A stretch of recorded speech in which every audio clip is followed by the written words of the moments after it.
জিকিরের জন্য রেডি হওয়ার। তোমার কি তেলাওয়াত করার এখনো সময় হয়নি?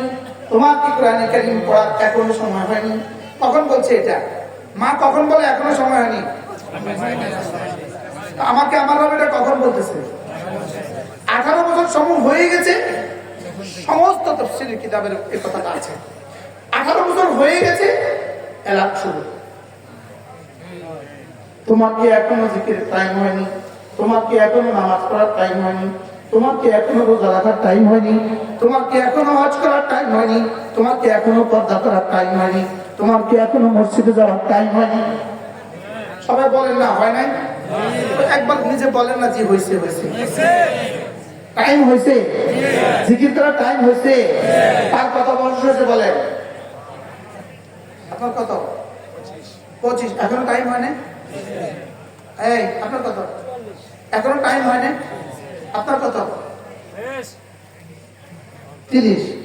এখন টাইম হয় না? আপনার কত? আপনার কত?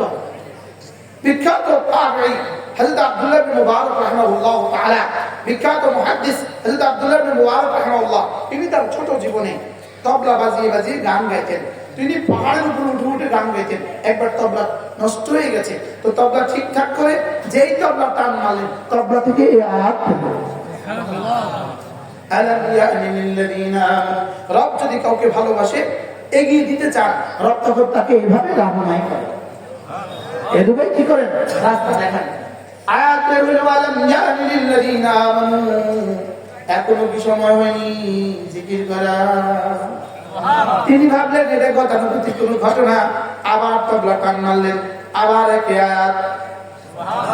তিনি মনে করলেন ইত্তেফাকি কোনো ঘটনা, গতানুগতিক কোনো ঘটনা, আবার তবলা ঠিকঠাক করে টান মারলেন, আবার একে আয়াত।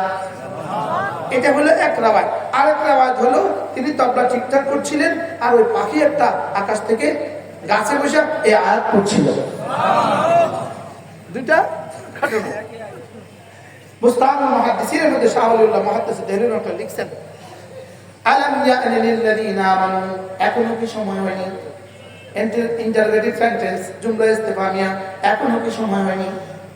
ছোটবেলা পরীক্ষার আগে মা কি বলতো? প্রাইমারি পরীক্ষার আগে, এই তোর এখনই রেডি হওয়ার সময় নেই। জি মা মা মা মা যাচ্ছি যাচ্ছি। আরে বলতাম কি বলতাম না? আল্লাহ মার কবরকে জানাতে তো কিভাবে মা নাস্তা বানায়, আল্লাহ জান্নাতের চুচু বানায়। এতটা গরিব এক ঘরে আমরা ছিলাম। মাকে একদিন দেখি ব্লাউজ উল্টো গায়ে দিয়ে আসছে, উল্টো ব্লাউজ কি গায়ে দিয়ে আসছে। তো বলতেছে মা ব্লাউজ উল্টো গায়ে দিলেন কেন? তো মা বলতেছে ব্লাউজ এই হাত একবার এই হাত একবার ভিন্ন ভিন্ন ভাবে পড়লে না ব্লাউজ বেশি দিন থেকে, বেশি দিন থেকে লেগে কি আমাদের টাকার গায়ে লেখা আছে, দেখুন একজন ভদ্রলোকের নাম লেখা ছিল আতিউর রহমান, গভর্নর ছিলেন বাংলাদেশ ব্যাংকের। কি ছিলেন? তিনি বড় দরিদ্র ঘরের মানুষ ছিলেন।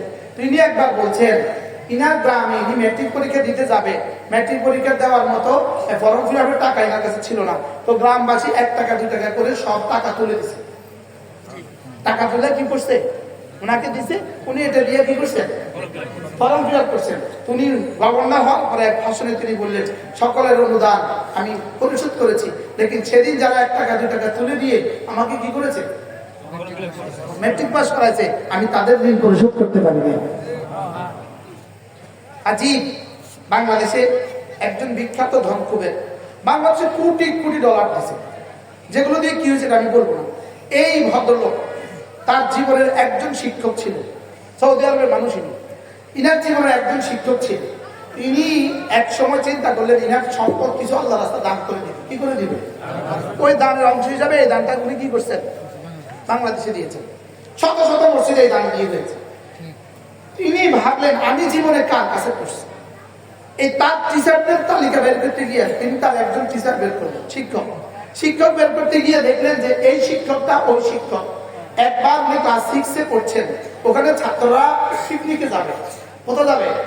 পিকনিকে যাওয়ার জন্য চাঁদা তুলছিল 1 রিয়াল করে। কত রিয়াল করে? ওই 1 রিয়াল দেওয়ার মতো পয়সা তার ছিল। উনি বলতেছেন আমি পিকনিকে যাচ্ছিলাম না, আমি 1 রিয়াল দিতে পারছি না, পারি নাই। তো আমার ওই শিক্ষক আমারে ওই 1 রিয়াল দিয়েছে। এই বেটা ওই শিক্ষককে রিয়াদে একটা বাড়ি, একটা গাড়ি, সবকিছু করে দিয়া বুঝে স্যার আপনার ওই 1 টাকা বদলা। সুবহানাল্লাহ বলবেন।